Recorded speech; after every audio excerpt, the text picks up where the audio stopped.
ওরে ভাই দেখুন ছেলেটা কিভাবে চুরি করে মেয়েটার শরবত খেয়ে নিচ্ছে এবং মেয়েটা এক পর্যায়ে বুঝতে পারলো এবং তাকে এবার মজা দেখাবে।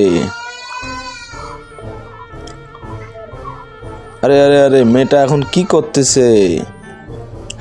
মেয়েটা চালাকি করে তার খাবারে মোবিল মিশাই দিল যাতে ছেলেটা এবং কষ্ট পায়।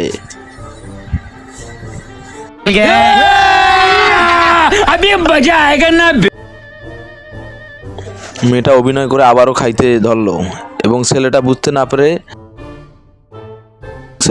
না পারে খাইতে ধরলো এবং খাওয়ার পরে ছেলেটার অবস্থাটা কি হলো দেখুন ভাই, অতি চালাকির গলায় দড়ি।